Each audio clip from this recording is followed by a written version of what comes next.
In this video, we're going to explore the Pack UVs tool found in the Moto 501 UV toolset.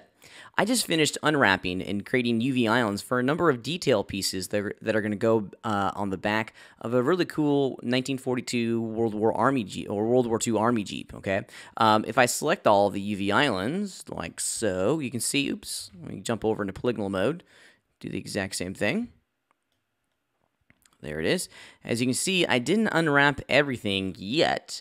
I only unwrapped the elements that I think I can place in one UV map without sacrificing much quality. So I'll have to go back in and unwrap the rest. But as I was working, I kind of pushed some of the completed elements out of the way just to kind of help with my workflow. You'll find that a lot of the UV projection tools and unwrap and just the UV generation tools are going to place the finished UVs inside the positive UV workspace. So if you're doing a lot of UVing, you're going to find that your UV workspace is just going to get really full, and it's going to get kind of hard to select UV maps as you go. So my workflow includes such pushing out all of the finished UV maps, all the finished UV islands, excuse me, out of the positive UV workspace to allow me to see exactly what's going on and use this center section here as kind of a canvas. Well, I'm done now, so I need to pack all of my UVs back in the positive UV workspace so I can send this file over to Photoshop to continue texturing.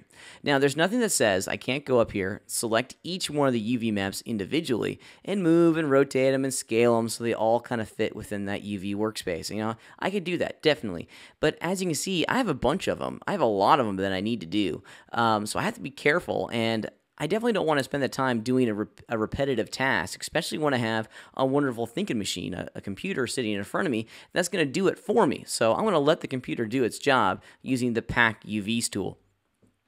Notice that I don't have any of my UV islands selected, so that means that everything on my UV map is going to be changed. Moto's built off of this principle of selections. Whatever is selected is going to get edited.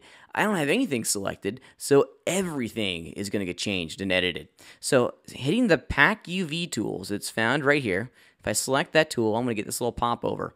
Now, this little popover has some really important options that we want to make sure we look at.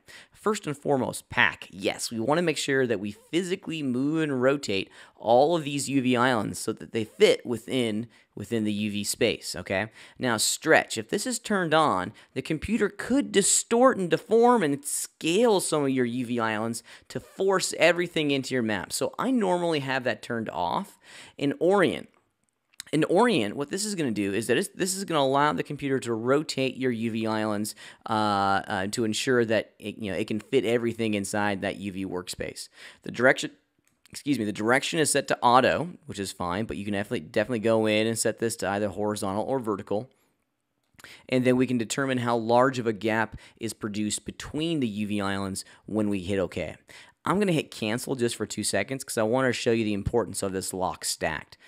If you zoom in, or if I zoom in on my map, you can see that I have a number of UV islands that are sitting on top of each other. They're stacked. And what these are, if I select a couple of them, these are bolts, okay? These bolts are going to be pretty small in the scene, so I really don't care. I want them all to look the same, so I really don't need them to be separate UV islands. Being overlapped in this particular situation is going to work just fine for me.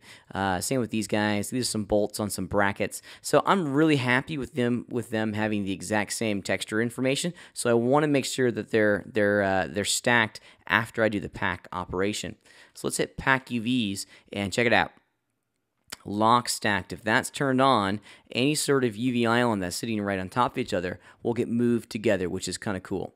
Now I have a pretty dense scene with a lot of polygons, so hitting OK is going to start the process, and sometimes it can take a couple seconds. So give the computer the opportunity to go through and pack all this for us. And here we go.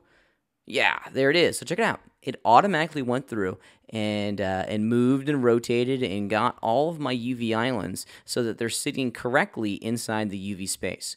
We definitely lose a certain degree of control on this, but it's a fast way of getting everything into that UV map quickly without much huss or fuss. So that's the Pack UV tool. It's going to allow us to very quickly populate our UV map with all the different UV islands that we have inside that positive UV space. It's pretty cool.